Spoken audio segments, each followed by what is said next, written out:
बिस्मिल्लाहिर्रहमानिर्रहीम। कूक पाकिस्तान कूक दी अज दी पंजाबी बैठक च मैं तुहाडा मेज़बान नय्यर अली तुहाडी खिदमत च हाज़र हाँ। अज इस बैठक च मेरे नाल उचेचे परौने ने जनाब मोहम्मद हसनैन भट्टी साहब, आप कूक पाकिस्तान कूक के आगू ने। तो अज इस बैठक को कवर करने लई साडे नाल नुमाइंदे जिहड़े शामिल ने, उन्होंने नाम है जनाब मीर आसिम हसीब साहब। जनाब मोहम्मद हसनैन भट्टी साहब, जी आया नूं। बहुत शुक्रिया जी, बहुत शुक्रिया जी। सर अज गलबात की जाती है वारिस शाह साहब नूं लैके कि उन्होंने सैकुलरिज्म नूं प्रीच किया है, ला दीनीयत नूं प्रीच किया। बिल्कुल, तुसीं की कहंदे हो, तुहाडे की अफकार ने, तुहाडी की सोच है इस बारे च? देखो जी, साडे इस हवाले नाल जिहड़े अफकार की होने ने, असीं ते जिहड़े पीर वारिस शाह होरां ने जिहड़े विचार आप बयान कीते ने, असीं उस हवाले नाल with reference to the context यानी उस हवाले नाल गल करांगे जिहड़ी पीर वारिस शाह होरां गल कीती। तो चूँकि यह महीना जुलाई का कहा जाता है कि ये पीर वारिस शाह होरां दा उर्स भी होंदा है, और इस महीने दे विच असीं चाहते हैं कवर करिए आप दे हवाले नाल मुख्तलिफ गल्लां, आप दे विचारां दे हवाले नाल जिहड़े कि कुछ गुत्थियां ने जिन्होंने सुलझाना मकसूद है। सैकुलरिज्म दरअसल एक इल्ज़ाम है उन्होंने दे उत्ते। हीर होवे, चूड़ीनामा होवे, नसीहतनामा होवे या कसीदा बुरदा शरीफ का पंजाबी तर्जमा, कसीदा बुरदा शरीफ का पंजाबी तर्जमा उन्होंने किया है। सारे ही किताबां उन्हों दियां सानू दस पांदियां ने कि वो रास फिक्र दे सन, सिराते मुस्तकीम ते सन, और उन्हें सिराते मुस्तकीम की ही तबलीग की। और किधरे वो इबादत की गल करते हैं, किधरे वो दीन की गल करते हैं, किधरे वो आते हैं कि इस तो बगैर फिक्रे आखरत का बड़ा जोर देंगे ने, आते हैं कि इस तो बगैर कुछ नहीं। वो दिन इस्लाम के बड़े वड्डे मुबल्लग नज़र आते हैं। चंद शेरां दे हवाले तुहाडी खिदमत विच पेश करांगा। जनाब चौधरी ज़हीम पंजाबी साहब भी मौजूद ने, जनाब हाफिज़ नुमान पंजाबी साहब, जनाब आसम पंजाबी साहब भी मौजूद ने। तो असी इस अपनी गल नूं अगां वधावांगे। वारिस शाह साहब लिखते हैं जी, आप फरमाते हैं, ये जग मकाम फना दा है, सब्बा रेत दी कंध ए जियोना है। यानी कि जिस तरह रेत दी कंध है ना, उस तरह ही है कि जिस तरह रेत दी कंध की उम्र थोड़ी है, इस तरह बंदे की उम्र थोड़ी है। छावां बदलों की उम्र बंदियां दी इजराइल ने पाड़ना स्योना है। अजकल जहान है सेज मेला, किसे नित ना हुक्म ते थ्योना है। वारिस शाह मियाँ अंत खाक होना, लख आबे हयात जे प्योना है। मकसद ये है कि मौत आके रहनी है। कुल्लु नफ्सिन ज़ायक़ातुल मौत की बेहतरीन तशरीफ फरमा रहे हैं पीर वारिस शाह। कह रहे हैं वारिस शाह मियाँ अंत खाक होना, लख आबे हयात जे प्योना है। मतलब जितना भी तुसी जी लो आखिर मौत आनी है, क्योंकि रब दा इरशाद है कुल्लु नफ्सिन ज़ायक़ातुल मौत। फिर नमाज की बड़ी तलकीन करते हैं, क्योंकि तुहानूं पता है कि क़यामत वाले दिन सब तो पहला सवाल नमाज का होएगा, बंदगी का होएगा कि रब ने इंसानां नूं पैदा ही अपनी बंदगी लई कीता है। तो पीर वारिस शाह लिखते हैं, लिखिया 7 सै वार कुरान अंदर, छड़ नहीं नमाज, पछताउना है तू।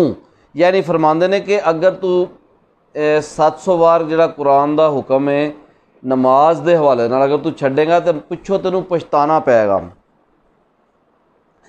लिखिया 7 सै वार कुरान अंदर, छड़ नहीं नमाज, पछतावना वो। वारिस शाह निकोई ते बंदगी कर, वारिस शाह निकोई ते बंदगी कर, वत नहीं जहान ते।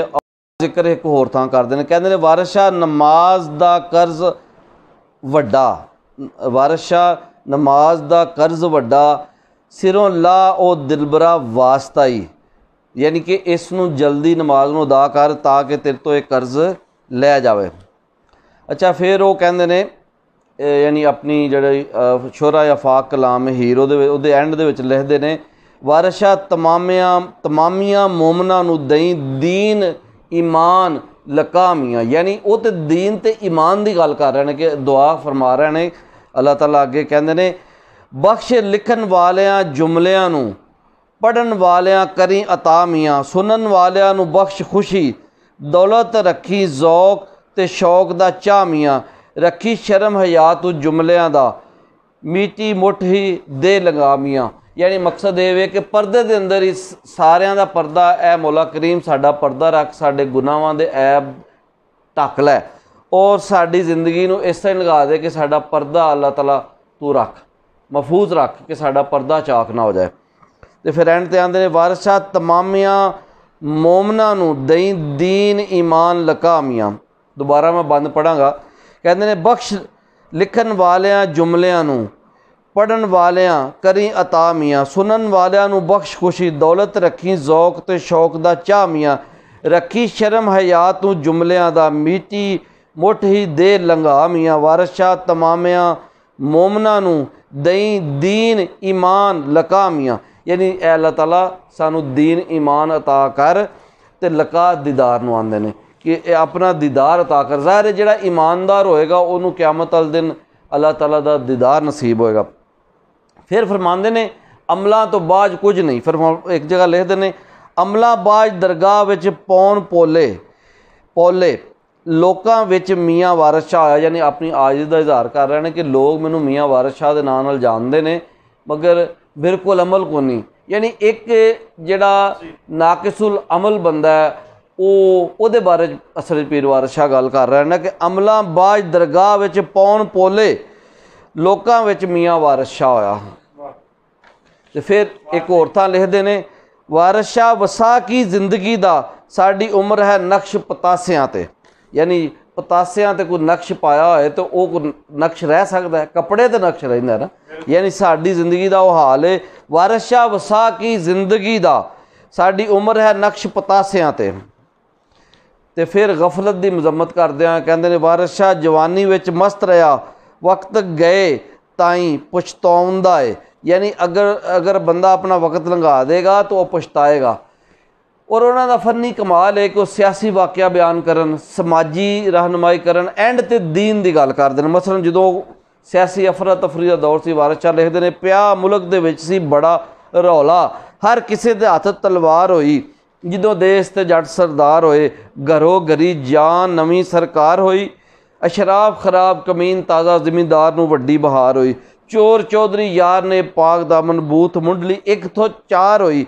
वारिस शाह जिन्हां ने आख्या पाक कलमा बेड़ी तिन्हां दी आकबत पार होई। वारिस शाह जिन्हां ने आख्या पाक कलमा यानी कलमा तय्यबा की गल कर रहे हैं उन्हां दी बेड़ी पार होएगी यानी मुश्किल वक्त दे विच की गल कर रहे हैं कि जिन्हें कलमा तय्यबा पढ़िया उहदा ही बेड़ा पार है। यानी हर हाल दे विच वो अल्लाह रसूल दे नाल रब्त नूं मजबूत करन दी गल कर रहे हैं उस ताल्लुक नूं मजबूत करन दा दर्स दे रहे हैं यानी सैकुलरिज्म दी ला दीनीयत दी पीर वारिस शाह होरी थां थां नफी कर रहे हैं और दीन इस्लाम की गल कर रहे हैं कलमा तय्यबा की गल कर रहे हैं। और हीर दा आगाज़ देखो ना किस तरह करते हैं कहते हैं अव्वल हमद खुदाए दा विरद कीजिए इश्क कीता सो जग दा मूल मियाँ पहले आप ही रब ने इश्क कीता ते माशूक है नबी रसूल मियाँ इश्क पीर फकीर दा मरतबा है मर्द इश्क दा भला रंजूल मियाँ खिले तिन्हां दे बाग कुलूब अंदर जिन्हां कीता है इश्क कबूल मियाँ। दूसरे नात शरीफ बयान करते हैं लिखते हैं दुई नात रसूल मकबूल वाली जिंदे हक नजूल लो लाक कीता खाकी आह के मरतबा वध दिता सब खल्क दे ऐब थी पाक कीता सरवर होए के औलिया अंबिया दा अगे हक दे आप नूं खाक कीता करे उमती उमती रोज़ माशर खुशी छड़ के जियो गम ना कीता। यानी हमदो नात वेख लो हीर दा दरम्यान चो पढ़ लो शुरू चो पढ़ लो आखिर चो पढ़ लो थ्रू आउट पढ़ते जाओ जिथे भी तुसीं खलोवोगे तुहानूं दीन इस्लाम दे हवाले नाल गल मिलेगी और पीर वारिस शाह सारी रहनुमाई इस हवाले नाल कीती है। सो ये एक इल्ज़ाम ही नहीं मैं उन्होंने बहुतान आखांगा और काबिल मजम्मत ही नहीं काबिल शर्म है जिहड़े इल्ज़ाम लाते हैं पीर वारिस शाह होरां दे। और मैं सख्त मजम्मत करना मैं निंदिया करांगा ऐसे लोगों की जिहड़े अपने मर्जी के मतलब कढ़ते हैं कलाम दे विचों पीर वारिस शाह दे। पीर वारिस शाह होरां ने ऐसा कोई तलीम नहीं दी सैकुलरिज्म की। बहुत बहुत शुक्रिया बहुत